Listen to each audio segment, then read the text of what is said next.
Imagine being stuck on a plane for 30 hours because the crew is crying while they lie to you. That is exactly what I am experiencing right now. This story sounds like a nightmare. It feels like a movie. But I am sitting in this seat. The wheels are not moving. My clock just hit 30 hours. I need to tell someone before my mind breaks. It started as a normal flight from New York. I was headed to Los Angeles. It is a common route. I boarded late at night. The cabin was mostly empty. I ended up with an entire row to myself. I felt lucky. Most people hate sharing space on long flights. This one looked easy. Takeoff went smoothly.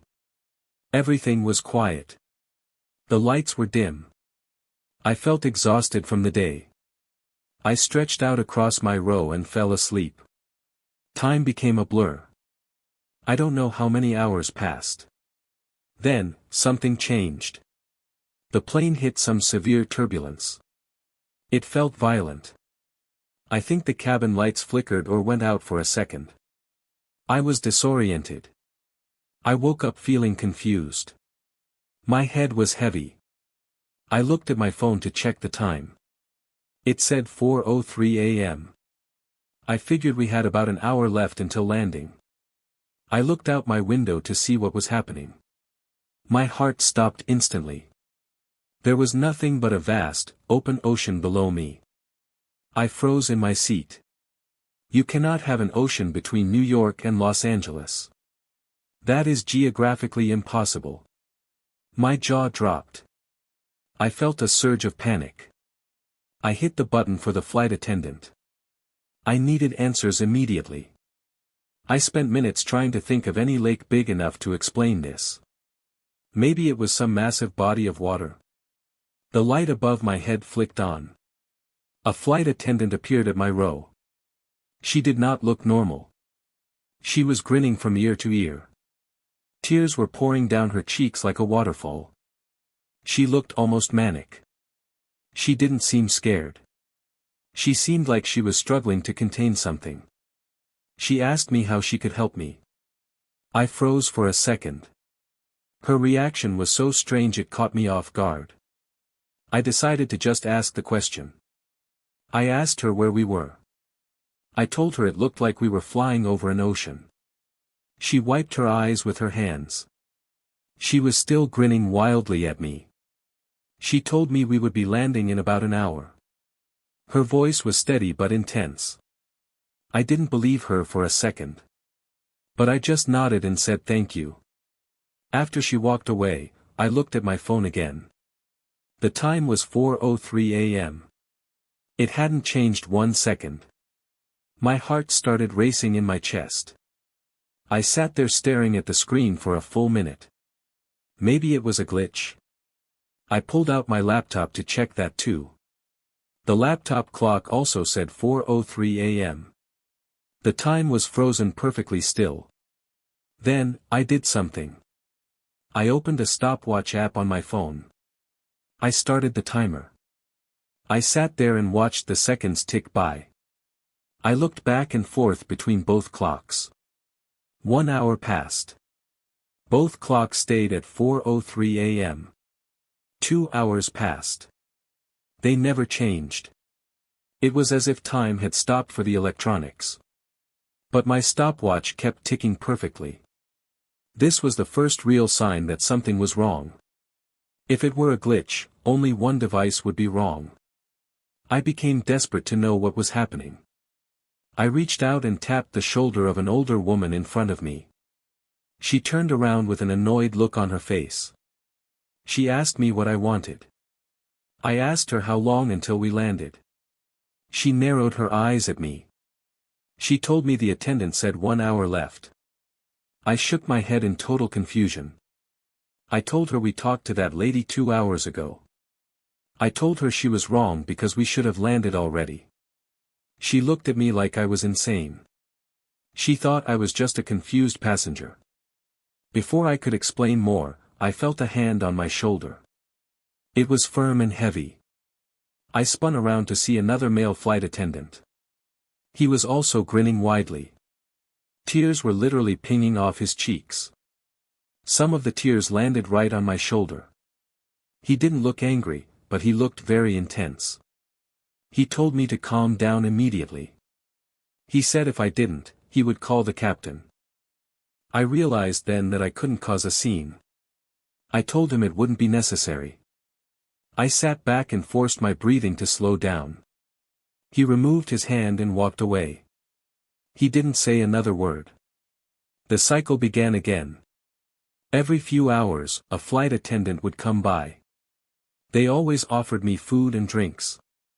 They were always smiling that same terrifying smile. They always told me we would land in an hour. I watched my stopwatch keep ticking upward. I started to feel like the world outside was disappearing. I walked through the cabin to see if others knew. I tried talking to several different passengers. Each one of them gave me the same answer. They all told me they expected to land in about an hour. They weren't part of a joke. They didn't seem to notice anything. It was like they were all living in their own timeline. My stopwatch was now showing 20 hours. Then it hit 25. I felt like a prisoner in a floating cage. I decided to try and get to the front. Maybe the cockpit had different information. I walked toward the first-class curtain. I stepped through the fabric just an inch. Immediately, 2 flight attendants appeared. They grabbed my arms like iron. They didn't let me go further. One of them told me the seatbelt sign was on. She told me I must stay in my seat with my buckle fastened. She told me we would be landing in about an hour. Their grip was painful. They forced me back to my original seat. I sat there and felt like I was losing my mind. The same phrases were repeated over and over. It felt like a script they had to follow. Every time someone asked, the answer was always 1 hour. No matter how much time passed. Then, something different happened. A woman in a sharp business suit walked down the aisle. She didn't look at me as she passed. She seemed very focused on her destination. She was heading toward the back of the plane for the restrooms. As she passed my row, she dropped a small piece of paper. It landed right on my tray table. She didn't stop to see if I saw it. She kept walking and disappeared into the back area. My heart hammered against my ribs. I looked around to make sure no one was watching me. I unfolded the paper. There were only 4 words written in small, shaky handwriting. The note asked me, "Are you stuck too?" My hands shook as I grabbed a pen from my bag. I wrote back, "Yes. It has been 30 hours. I folded the paper into a tiny square. I placed it on the tray table closest to the aisle. I knew if the attendants saw us communicating, they might react. I had to be careful. I watched from a distance as she walked back toward the front. She spotted the scrap of paper as she passed my row. She grabbed it and vanished into the crowd. It has been 20 minutes since that exchange. We haven't spoken again, but I know she knows. I am not alone in this. There are others who see the truth. The reality is sinking in now. This isn't a normal flight anymore. Something has happened to us. The crew is performing a role they don't want to give up.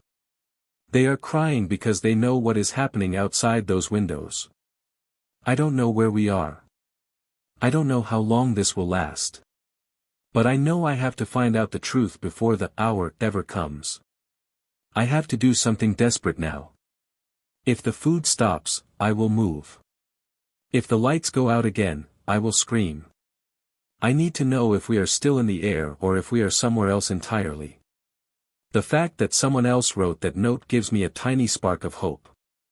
I am not the only one noticing the clocks aren't moving. I have to find her. I have to find out what she knows.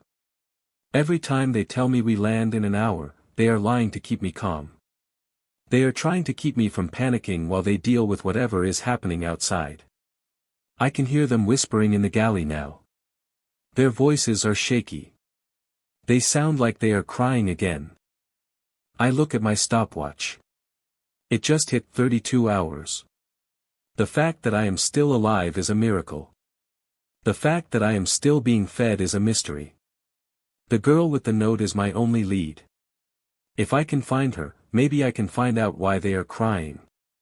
Maybe I can find out where we actually are. I am going to try to move toward the back of the plane tonight. I will follow the trail of papers if I have to. I cannot spend another day in this loop. I cannot live in a world where time stands still at 4 o'clock in the morning while the ocean stays forever below us. I need to know why they won't stop crying.